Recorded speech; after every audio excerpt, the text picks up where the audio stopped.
Associate Professor Daniel Koh. Deputy Speaker, sir, the review of the Films Act that started in September 2016 and ending with these proposed amendments was much needed. Market, societal and technological developments have changed videography and the consumption of films since the Film Act was last amended in 2009. Several of the moves contained in these amendments should be welcomed for liberalizing the media field and, in effect, encouraging the development of a vibrant media industry. Dissolving the Board of Film Censors and formalizing the co-classification scheme will help further shift the paradigm from knee-jerk censorship to age-appropriate classification. Amending the licensing framework to exclude private exhibition and the making and reproduction of films recognizes the maturity of our society and the media industry. It recognizes that our citizens are more than able to make value judgments on what they watch and are not simpletons prone to being brainwashed and losing their moral compass. I'd like to bring up three issues with the review and the bill. These are: 1, keeping up to date with technology and social norms; 2, the question of public interest; 3, the regulatory risk of raids and seizures. Let me begin with the first issue, keeping up to date with technology and social norms. The amendments contained in this bill seek to update definitions and regulations so that they match the current common uses of media technology. Even the word film has a new definition to keep up with the watching of films on mobile devices and through online streaming. The problem is that the bill is still very focused on the term exhibit as the main activity that it seeks to heavily regulate. The expanded definition of exhibit in the bill means, quote, to display, screen, or project the contents contained in the film in order that another individual may see it, bracket, regardless of the manner of the film's reception, bracket, unquote. The definition of film is very broad, referring not just to a cinematograph film, but any video recording or any form of recording with a moving visual image, including computer-generated image. This covers a whole range of activities that does not fit the common sense of the word exhibit. In the explanatory statement of the bill, exhibit is said to include, quote, showing to any other individual content comprising wholly or in part moving images received on a computer monitor, television screen, mobile device, or similar medium equipment appropriate for receiving that content, and where the delivery of the content is by a broadcasting service, telecommunications, or other electronic transmission, unquote. It is also said, quote, but an individual will not be regarded as exhibiting a film if the individual is watching a film alone and in private, unquote. Given that a lot of people consume and share video recordings of one kind or another on their mobile devices on a daily basis, it would be good for the minister to clarify the limits of exhibit. Would someone watching a film on his or her laptop or mobile device in a public place, where it is inevitable others standing or sitting close by would also watch the film, be exhibiting a film? Would someone who shares a video recording with friends through WhatsApp or Facebook be exhibiting a film? This is important because such a wide definition can have a chilling effect on public discourse. In a closing note to the public consultation on the bill, MCI, IMDA said that three things are sensitive subject matters: race, religion, or politics. I strongly believe it is important to safeguard our racial and religious harmony and national security. However, to mark race, religion, and politics as sensitive subject matters in themselves is to send mixed signals.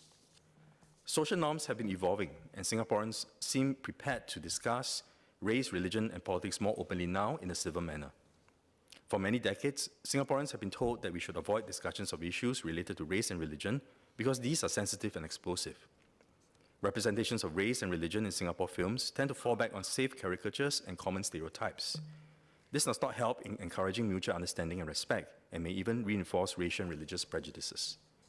In fact, it is for this very reason that MCCY supported Bridge, partnering community groups in providing safe spaces to frankly discuss topics related to race and religion to strengthen our social fabric.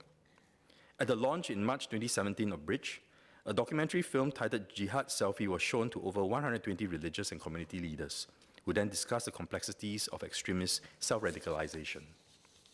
This demonstrates that films and the exhibition of films have an important role to play in building and shoring up our multiracialism and multiculturalism. Difficult topics on race and religion should not be avoided by content producers, filmmakers, and civil society and community groups. It will be to our benefit that safe spaces, such as those supported by Bridge, could multiply through our society, and without having to always depend on the government's oversight. It is important that the government continue to safeguard racial and religious harmony, so there must be a balance. Will the Minister clarify how IMDA intends to achieve this balance in the new licensing and classification regime? Let me move on now to the second issue, the question of public interest that is to be safeguarded by the government. In MCI's closing note, it is stated that the ministry seeks to encourage the development of a vibrant media industry while ensuring that the content does not undermine Singapore's racial and religious harmony, national security, or the public interest. I think it is clear that it is crucial for racial and religious harmony and national security to be safeguarded by the government. But public interest is a vague term, much like exhibit, which when unlimited in meaning, would give IMDA draconian powers to ban any film or video recording it deems as against public interest. If the term refers to social norms concerning sexuality and sexual identities, then it should be clearly stated as such. Will the Minister clarify what does public interest mainly refer to? Is it politics? I'm asking this because MCI IMDA said in the closing note that politics is a sensitive subject matter on par with race and religion. I think this is a terribly outdated view, especially when the government has been trying to encourage a more engaged citizenry and greater public understanding of our political system and sense of history. The SG50 commemorations and the passing of Mr. Lee Kuan Yew appear to be watershed events in this regard, with a more politically conscious public interested in how the country could and should be run in the context of global trends and world events. MCI IMDA also said in the closing note that, quote, social norms could evolve such that lower ratings become more appropriate, unquote. I think our social norms regarding political discussion and expression have evolved. The definition of party political film was amended to allow for greater responsible and reasonable discussion of politics in 2009, after the PPF was first regulated in 1998. Almost 10 years on now from 2009, the absence of an update is conspicuous.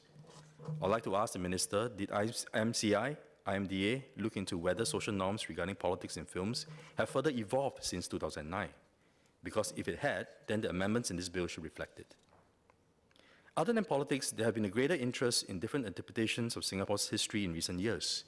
It would be good for the country if we could depoliticize history and open the history to multiple but fair interpretations of it. There is no doubt that the events in the 1950s and 1960s are very important for understanding how we have become who we are. It is because they are very important that they should be divorced from the politics of today. The politics in the past should not be conflated with the politics of today. It was a different context with different actors then. For our sense of history to be credible and our national identity to be deep and authentic, there is a need for society to discuss, debate, and understand the different aspects and perspectives of this history. Only then can we truly appreciate why different actors did the things they did without excusing or glorifying them. A balanced view of history results not from monotonous stories reflecting some kind of officially sanctioned history, but from many fair and honest stories told from multiple perspectives. I come now to the third and last issue of IMDA having powers to do raids and seizures. When the amendment bill was first put out for public consultation last December, it raised concerns from the public that IMDA officers will have too much powers and that the exercise of these powers will erode public confidence in the regulation regime for films. It is good that MCI, IMDA responded to the public uproar by extending the public consultation period and refining the amendments to clarify the powers of entry and search without warrant. The powers of IMDA officers to enter, search, and seize without warrant are now made an exception in the new Section 34A. Officers can only exercise the exceptional powers to search and seizure without warrant in two situations. The first situation is that they suspect on reasonable grounds that one of the more serious offences has been or is being committed. And the second situation is that they have a reasonable cause to believe that evidence of the offence can be found in the place, and it is necessary to secure the evidence immediately.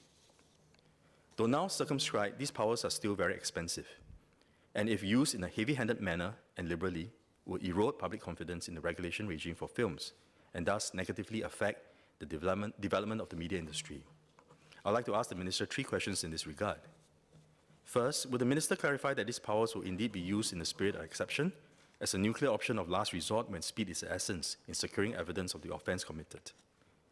Second, will the Minister clarify if the reasonable grounds of suspicion of the commission of offence and the reasonable cause of belief that evidence can be found and need to be secured will be set out to the person or persons affected by the search and seizure so that they could challenge the seizure in court within 48 hours if they deem the seizure unreasonable? Third, would the Minister clarify that all care will be taken to ensure that private data in the seized equipment and devices will be protected, secured, and returned to the affected persons.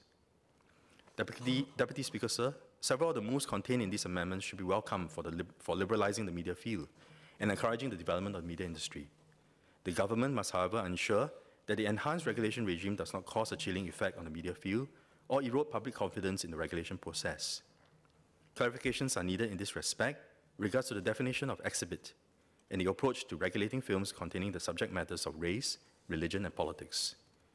There is also a need to exercise the powers to search and seize without warrant with extreme care, as these pose a major regulatory risk.